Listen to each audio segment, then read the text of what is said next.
મને આનંદ છે કે એક રાષ્ટ્રપિતા આજે આપણા કાર્યક્રમની વચ્ચે જન્મજયંતિ લઈને પધાર્યા છે.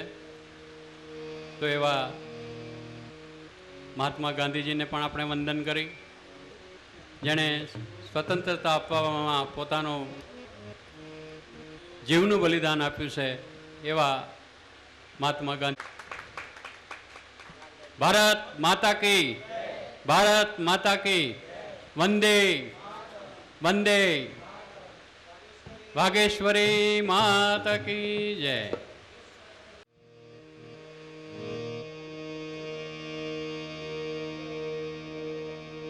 महाराज की जय. श्री सरस्वती मात की जय. એક વિધિ રહી ગઈ. જસુભાઈને હું વિનંતી કરીશ કે કીર્તનને હાર પહેરો.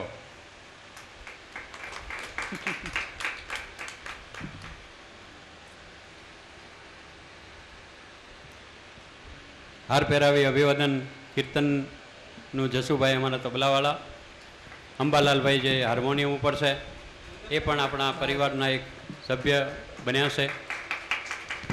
માનવતા ચેરિટેબલ ટ્રસ્ટમાં અમારા નટુભાઈ સ્વીટ ટાઉન સ્વીટ ટ્યુનવાળા, જસુભાઈ ઢોલકવાળા, અંબાલાલભાઈ હાર્મોનિયમ ઉપર અને અમારા મહેન્દ્રભાઈ પટેલ સાવલિયા, એટલે ગુરુ બ્રહ્મા અને મહેશ એ ત્રણ અમને અહીંયા મળ્યા છે અને જેને કારણે અમારા કાર્યક્રમોમાં દરેક વખતે એમની ખૂબ જ અમને મદદ મળે છે.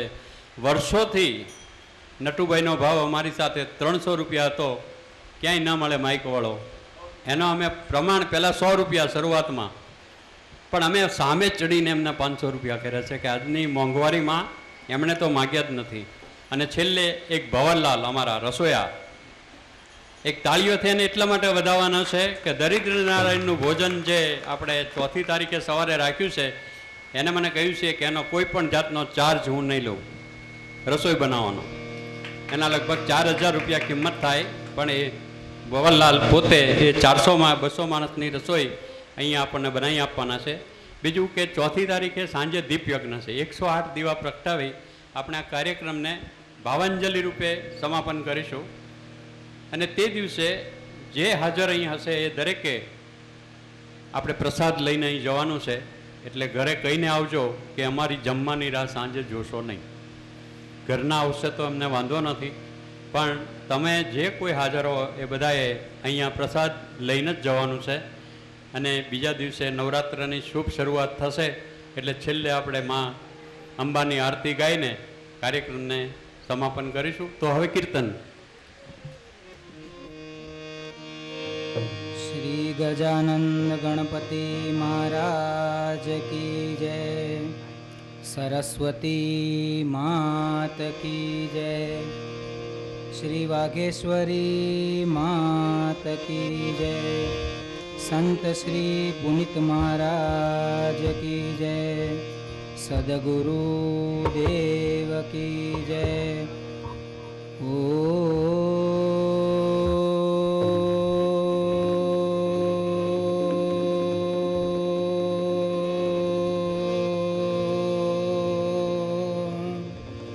नमः पार्वती पतये हर हर महादेव.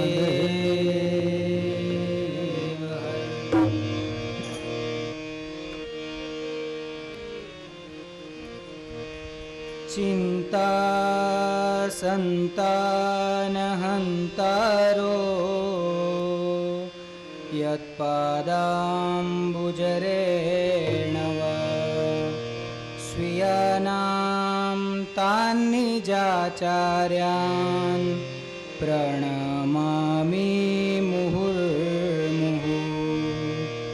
यदनुग्रहतो जन्तु सर्वदुःखातिगो भवेत् तमहं सर्वदा वन्दे श्रीमद्वल्लभनन्दनम्. अज्ञानतिमिरान्धस्य ज्ञानाञ्जनशलाकया चक्षुरुन्मिलितं येन तस्मै श्रीगुरवे नमः। नमामि हृदये शेषे लीलाक्षीराब्धिसायिनं लक्ष्मीसहस्रलीलाभिः सेव्यमानं कलानिधिं। चतुर्भिश्च त्रिभिस्तथा षड्भिर्विराजते योऽसौ पञ्चदा हृदये मम। मुखं करोति वाचालं पङ्गुं लङ्घयते गिरिं यत्कृपातमहं वन्दे परमानन्दमाधवं। वसुदेवसुतं देवं कंसचारुणमर्दनं देवकी परमानन्दं कृष्णं वन्दे जगद्गुरुं। सच्चिदानन्दरूपाय विश्वोत्पत्त्यादिहेतवे तापत्रयविनाशाय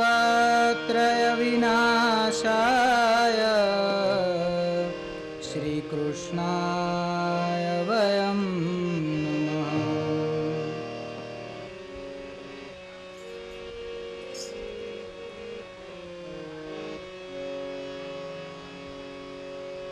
पहला समरु गणपति देवा विघ्न लेजो कापी रे।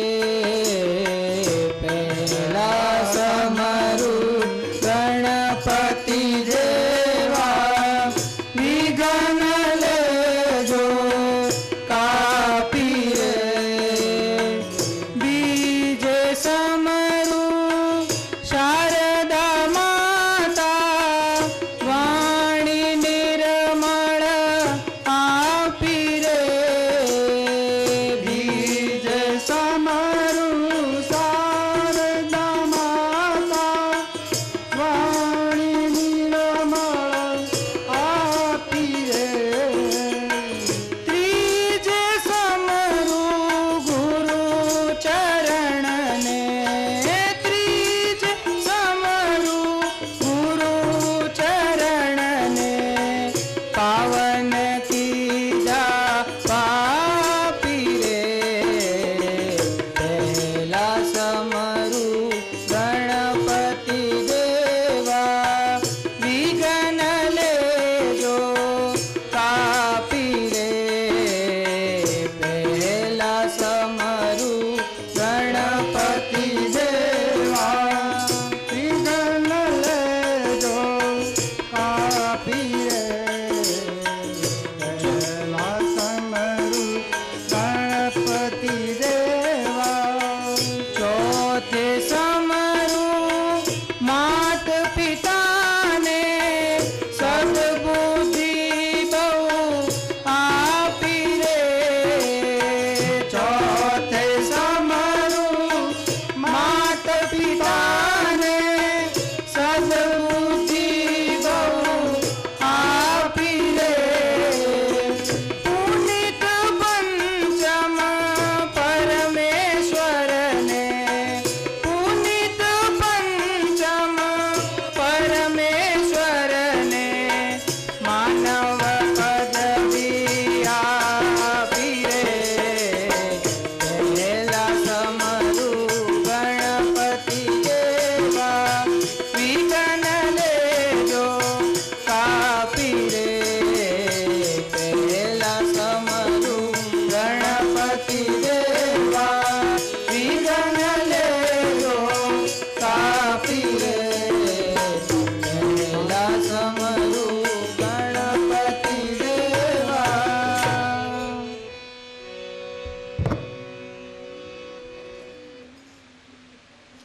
સર્વે વૈષ્ણવોને જય શ્રી કૃષ્ણ. આપણી ભારતીય સંસ્કૃતિ એને જો 3 શબ્દોમાં વર્ણવવી હોય તો એ 3 શબ્દો છે અર્પણ, તર્પણ અને સમર્પણ.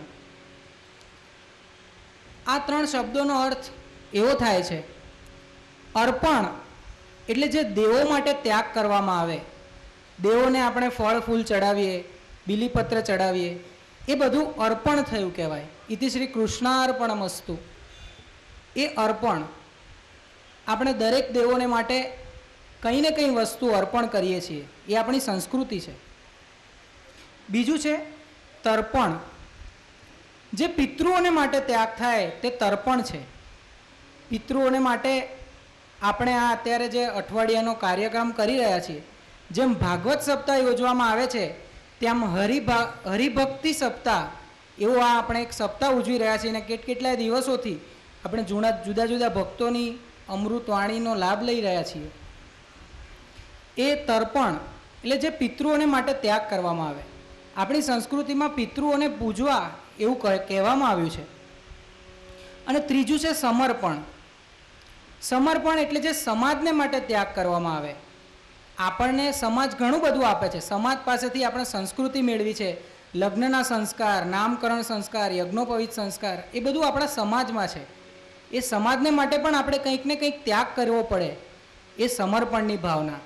અને માનવતા ચેરિટેબલ ટ્રસ્ટ એ અર્પણ અને સમર્પણ એની પાછળ તો વરેલી હતી જ, પણ છેલ્લા 3 વર્ષથી કે 4 વર્ષથી એ તર્પણ એ પણ માનવતા ચેરિટેબલ ટ્રસ્ટને જોડવામાં આવ્યું છે. એના માટે ખાસ તાળીઓથી વધાવી લેવામાં આવે કે પિતૃ તર્પણ કોઈ સંસ્થા દ્વારા કરવામાં આવતું હોય સામૂહિક રીતે, એવી કદાચ આપણી આ પહેલી અમદાવાદમાં સંસ્થા હશે કે જેને પિતૃ તર્પણ કરવાનો વિચાર આવ્યો. પહેલાંના જમાનામાં વસ્તુઓ લેવા જવું હોય ને તો એક ફિક્સ જગ્યા રહેતી હતી કે સાબુ સોડા લેવા હોય તો ગાંધીને ત્યાંથી જ મળે, ઘી તેલ લેવા હોય તો મોદીને ત્યાંથી જ મળે, કરિયાણું એ ગાંધીને ત્યાંથી કરિયાણાની દુકાનમાંથી જ મળે, શાકભાજી લેવા હોય તો કાછિયાને ત્યાંથી જ મળે, ફૂલ લેવા હોય તો માળીને ત્યાંથી જ મળે. પરંતુ આધુનિક યુગમાં હવે મોલનું કલ્ચર ડેવલપ થયું છે. જેમ પહેલાં જુદી જુદી વસ્તુ લેવા જુદી જુદી જગ્યાએ ફરવું પડતું હતું, તેવું મોલમાં એકી સંગાથે બધી વસ્તુ મળી રહે, બધી જ વસ્તુ મોલમાં તમને મળી રહે. એવું તમારે જ્ઞાન મેળવવું હોય તો ગણપતિની ઉપાસના કરવી પડે, વિદ્યા જોઈતી હોય તો સરસ્વતીની, વૈરાગ્ય જોઈતો હોય તો શિવજીની, લક્ષ્મી જોઈતી હોય, ધન જોઈતું હોય તો લક્ષ્મીજીની ઉપાસના કરવી પડે, અને મોક્ષ જોઈતો હોય તો નારાયણની ઉપાસના કરવી જોઈએ. પરંતુ આ સઘળું આપણને એક જ જણની ઉપાસના કરવાથી મળે છે, તે પિતૃઓ છે. જો આપણે પિતૃઓની ભક્તિ કરીએ તો આપણને આ આગળ વર્ણવેલી તમામ વસ્તુઓ એક પિતૃઓ પાસેથી જ મળી રહે. માટે પિતૃઓ મોલ જેવા છે એવું કહેવામાં આવ્યું છે. બધી જ વસ્તુ એક જગ્યાએથી સુલભ અને સરળ આપણને મળી રહે. પરંતુ પિતૃઓની ભક્તિ કેવી કરવી? શું તેમની પાછળ શ્રાદ્ધની પૂજાઓ કરાવી, લાંબી લાંબી કલાકો સુધી ચાલે તેવી સપિંડીકરણ શ્રાદ્ધ, તર્પણ શ્રાદ્ધ, આ શ્રાદ્ધ, ચટ શ્રાદ્ધ, શું કરાવવું? એવું કરાવવું ના. પુનિત મહારાજ કહેતા, જીવતા જે ચૂપ કરે એ જ મર્યા પછી ધૂપ કરે. જીવતા જેણે મા બાપના મોઢા બંધ કર્યા હોય, શાંતિ રાખો, તમને ખબર ના પડે. જીવતા જે ચૂપ કરે એ મર્યા પછી ધૂપ કરે. એ માતા પિતા જેને એણે જિંદગીભર કદી સારી રીતે સંતોષકારક રીતે જવાબ ના આપ્યો હોય, એના ફોટાને અગરબત્તી ફેરવે તો શું એ પિતૃતર્પણ છે? ના. જીવતા મા બાપને તમે ઠારો, જીવતા મા બાપને ગમતું કામ કરો, એમને દેવ દર્શને લઈ જાઓ, એમને કથા સંકીર્તનમાં એમને જેમાં રસ હોય એમાં, શાસ્ત્રીય સંગીતનો શોખ હોય, નૃત્યનો હોય તો એમાં એના પ્રોગ્રામોમાં લઈ જાઓ, પિક્ચર જોવાનો શોખ હોય તો પિક્ચર જોવા લઈ જાઓ. એ સાચું પિતૃતર્પણ છે.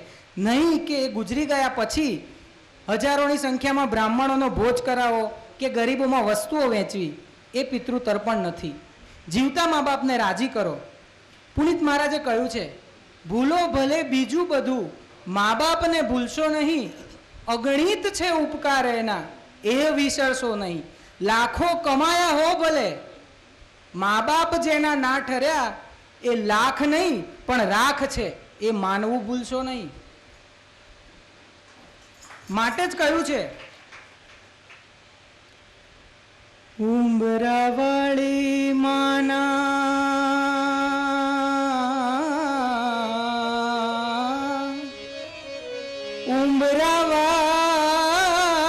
માના તું લેજે આશીર્વાદ ડુંગરાવાળી માડી થશે રાજીયા પોવા ઉંબરાવાળી માના તું લેજે આશીર્વાદ ડુંગરાવાળી માડી થશે રાજીયા પોવા ડુંગરાવાળી માડી થશે રાજીયા પોવા માત પિતાની સેવા કરજે હૈયું રાખી સા માત પિતા